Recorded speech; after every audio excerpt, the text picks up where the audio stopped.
Good morning, everyone. I'm coming to you today from my garden. Today I wanted to do the official May garden tour. I wanted to wait till the end of the month because I feel like it's the best representation of everything we've done over May. So the garden looks pretty different since I last showed it to you. We've done a lot of progress. This is not going to be like the most perfect garden.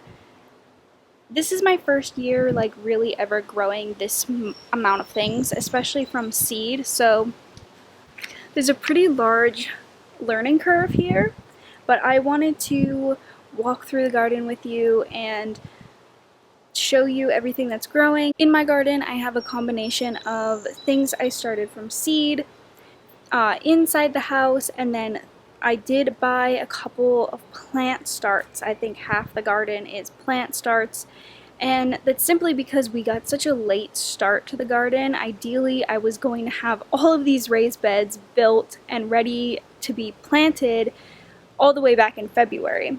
I actually didn't finish the last raised bed until this past weekend. So because we got such a late start, I really needed to get some mature sized plants. So the garden spans on two different sides of our fence. This is kind of the space that didn't really have much in it. If you want to see what this space looked like before I got my hands on it and turned it into this, I have a whole video documenting the process of turning this space into a garden.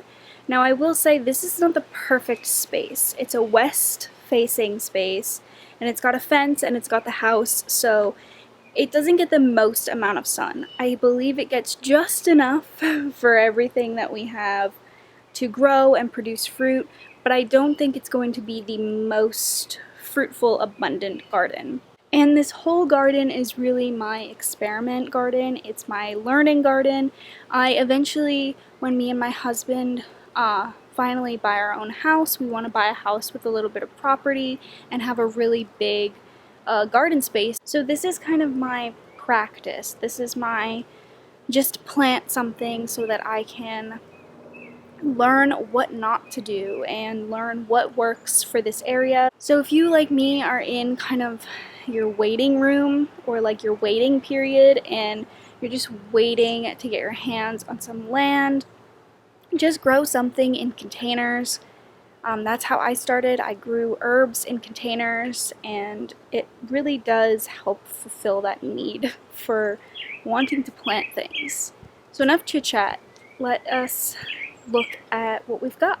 So the first thing I want to talk about is this fence we put up along the whole area, and this fence is mainly just to keep our dog out. It's just a garden slash trellis fence, and it's just like a plastic material. It is really inexpensive, and all we did was we ripped some boards left over from the pallet. We ripped them down to size and we cut a point on them and just staked them into the ground, and as you can see, we weaved them in and out of the fence. So this project can really be done for a few dollars. The fencing, I believe, was $8 for the whole roll, and we didn't even use the whole roll. We had some extra and it covered this whole area. So that's what we did for fencing and to keep things out. And there is no gate, but it's low enough that I just step over it. And we had to adjust the stones a little bit to the compost over there, but the stones still lead over to the compost. So the whole area is covered in wood chips, and underneath the wood chips is a layer of cardboard. I did film a video on doing this and how to do this and why. It just prevents the weeds, and you can really tell the difference between this area and over here, where I was not able to put cardboard and wood chips down. It really makes a huge difference in preventing weeds in your garden. This first bed here is my lettuce bed, and this lettuce has just like exploded overnight. I'm actually going to go through and harvest quite a bit of it. I wanted to make this a cut and come again garden, so we've got different varieties of kale, which I don't think the kale is going to last much longer because it's getting very warm here. So that's why I'm going to harvest quite a bit of this lettuce and just hope that I can get a couple harvests out of it. Ideally, I should have got this lettuce planted a lot sooner, and I do want to put a row cover over this bed and possibly the one next to it to grow some colder weather crops during the winter and see if I can maintain them over winter because it doesn't get too cold here. In this pot I have 1, 2, 3 calendula just growing. They're starting to actually take off now, which is great. They took a really long time to get started, but I noticed that a lot of my stuff in the garden took a really long time to grow. I believe it has to do with the soil health because I did bring in free soil that I got from our local township, so it's not the best quality soil. And soil health is something I really want to work on after the garden is done. I want to bring in a lot of amendments and kind of just amend these beds with a lot of different things to promote good soil health for next year. This year was just kind of about planting though and getting stuff in the ground. So over here in the back I've planted this sunflower. I received a lot of free plant starts from some friends who also garden and they just had some extras that they weren't going to use. So this sunflower was one of them, and it's just like a teddy bear sunflower. They don't get super big, but I believe something was having a little snack on it because some of the buds have little chew marks in them, but there is another bud under there right underneath. I like the idea of mixing flowers, beneficial flowers for the bees, in with the garden to encourage the bees to pollinate what you've got. In this bed we've got a couple of things, and this is kind of my failure bed.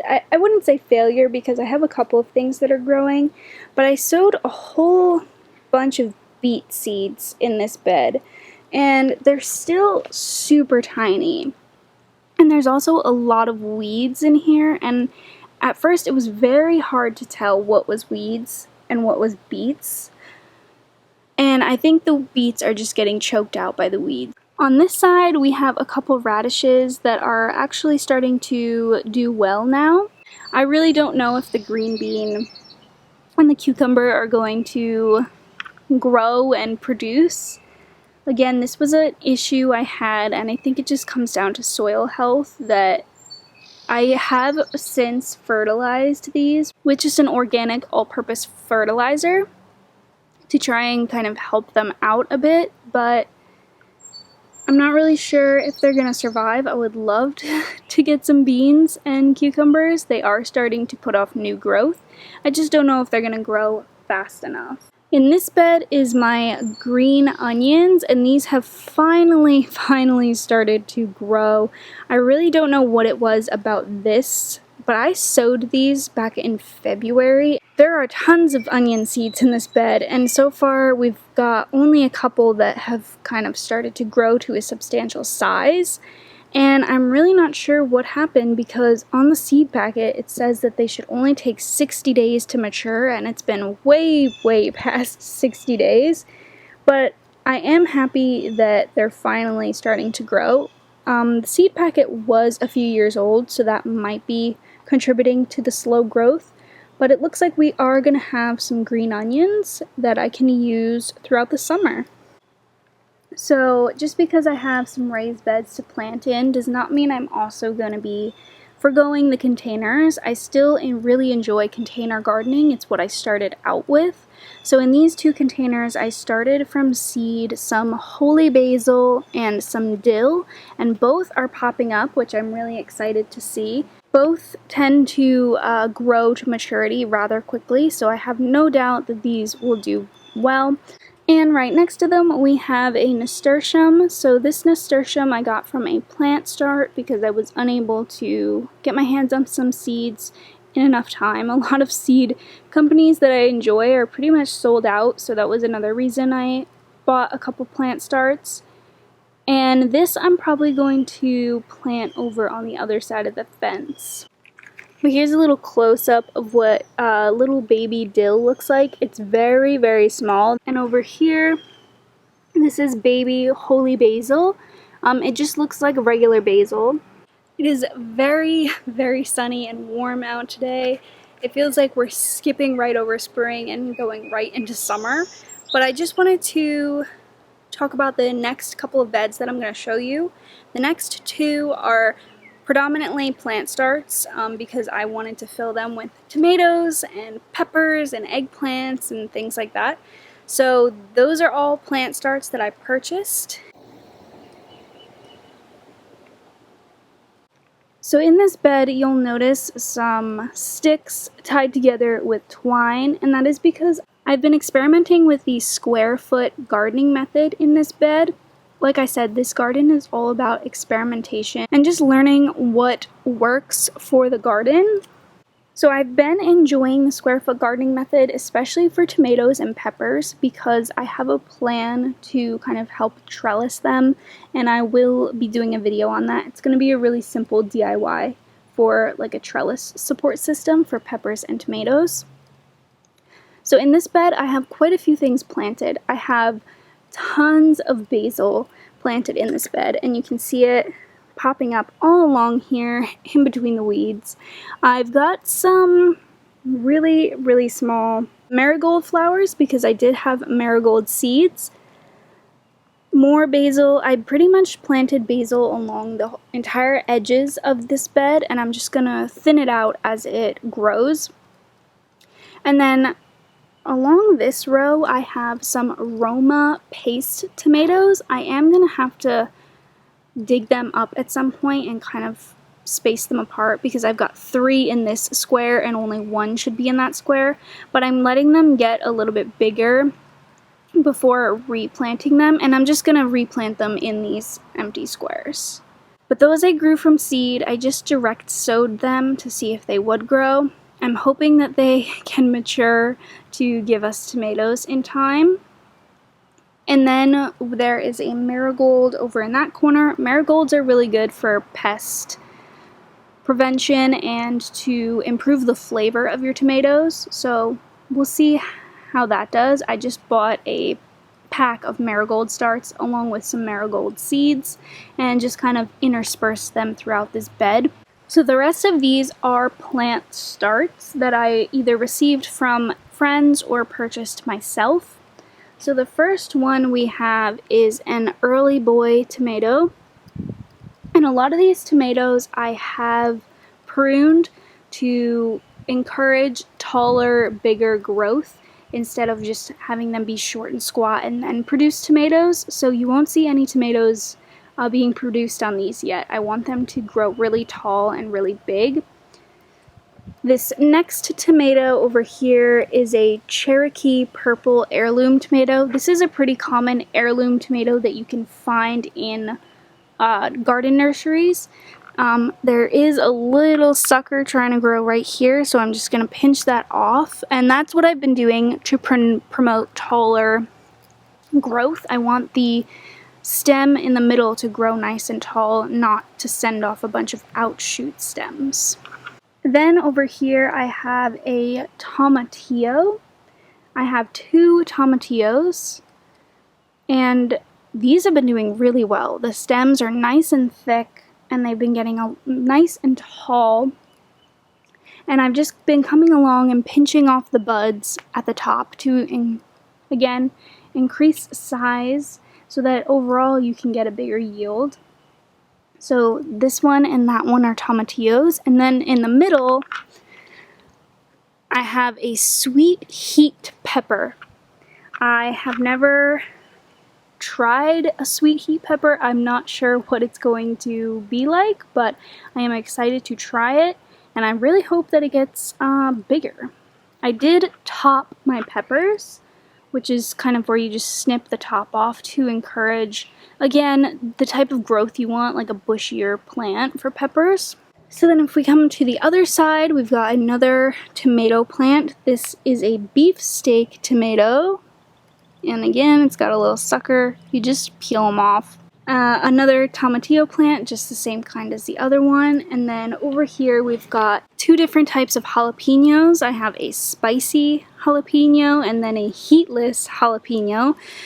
I've also got more basil in these like corners and along the edges. And then this is a This right here is a parsley that I got from a friend. She just had an extra parsley and I planted it over on this side because this corner gets the most shade during the day when the sun is really hot.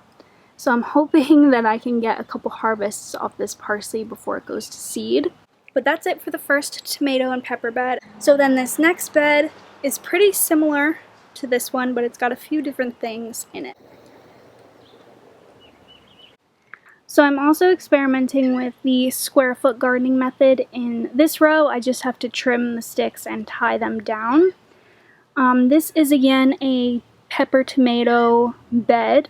I like planting them together and apparently they do really well together.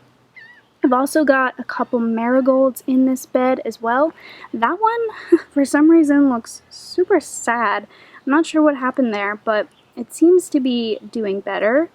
This one is doing great, and then the other one I have planted is doing great. So over here, I've actually got 2 eggplants. The eggplants, again, were a gift from a friend. We've got 1 eggplant right here and 1 over there. They're already doing really well. They've got new growth on them right here. Excited to see what I get out of those.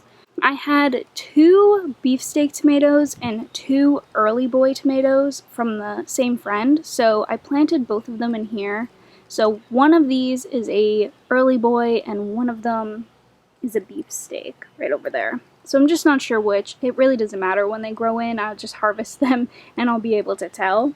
Then over here we've got a red bell pepper. I did grow peppers and tomatoes from seed, and I'll show you those later, but they're just not big enough, and I was afraid that they weren't going to be big enough to harvest from.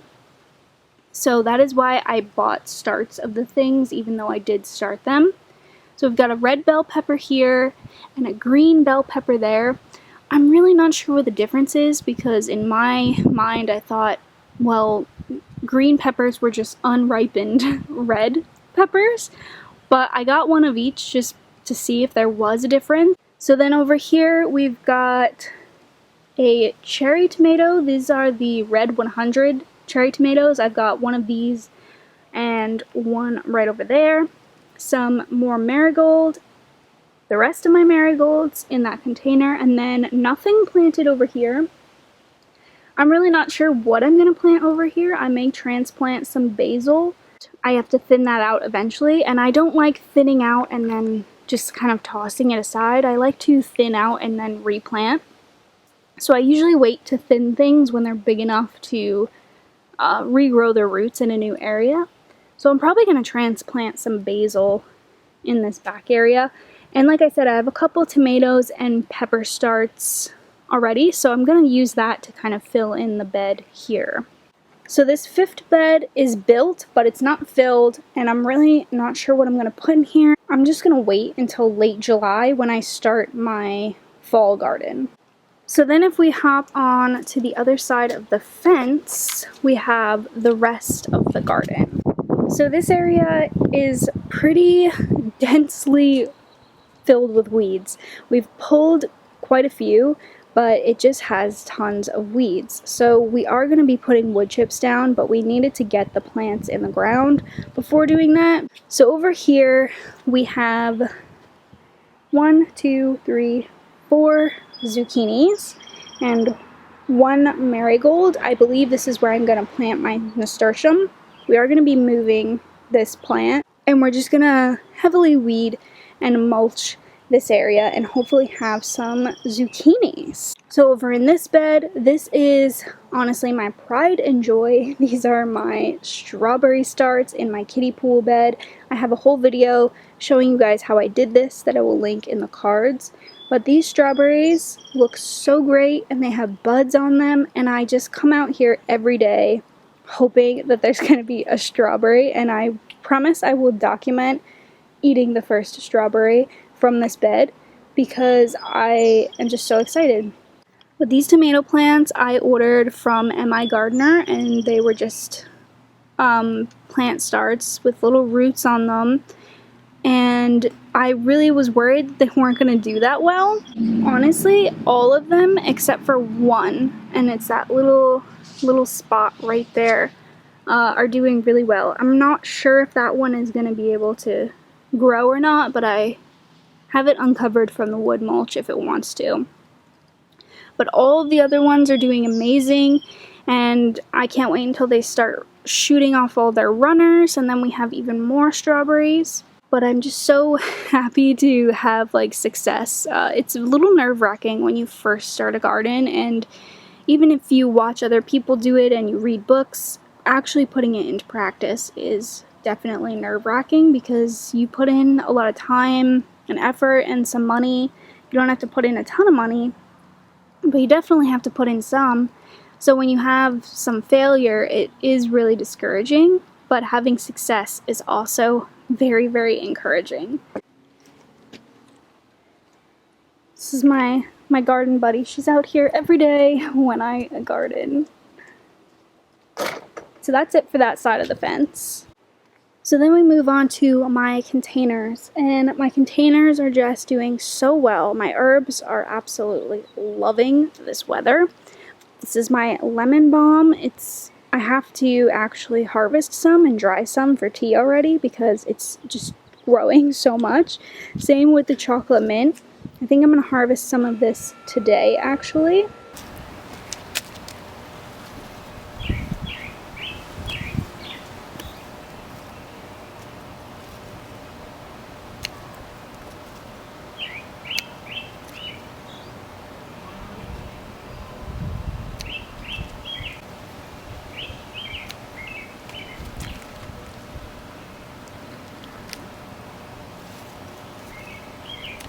This is some bee balm, and I am looking forward to harvesting the flowers this year. I'm hoping that they start flowering soon.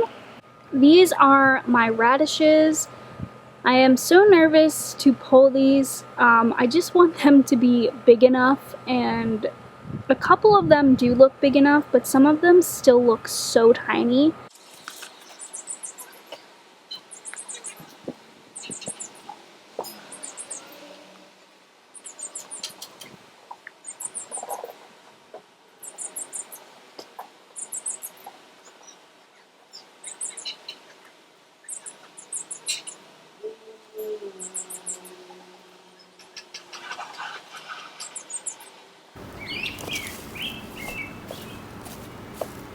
Over here we have the strangest chamomile plant I've ever grown. It is just one tiny stem with one tiny flower on it. Here we have what chamomile should look like and have lots of flowers and lots of leaves and be very bushy. So I'm excited to dry these for some tea this year. So these are my tomato and pepper plant starts that I mentioned before. I've got 2 jalapenos and 3 Rutgers tomatoes, I believe. And then just some lavender over here that I'm going to be planting somewhere. The last 2 things I have are my lavender and my sage and thyme plants. And that is it for my garden. So I'm gonna walk away from my air conditioner because it's super loud. So that is the May garden tour. I hope you guys enjoyed. It is so hot out here. I'm going to go inside and get an ice glass of water because it feels like summer out here. It's crazy. Hopefully you guys enjoyed this video. Like I said, I'm not a master gardener. I've never claimed to be. I've always told you guys this is just me sharing my journey of success and failure in the garden with you guys, and I've just been enjoying being able to document it because I want to look back on these videos when I do have my own land and a massive garden, and I can say, you know, this is where I started, and this is where, if you're starting somewhere similar, you can get to this point that it's not unattainable. So I hope you guys enjoyed. If you did, be sure to like this video. It really helps my channel out. And leave me any comments if you are also starting a garden or what you've got growing. I will be doing a full garden update every month, along with some other gardening type videos, so this isn't the last you'll see of the garden. If you guys enjoyed and haven't already hit that subscribe button, be sure to do so you don't miss any of those videos. But with that, I will see you guys in my next video. Bye!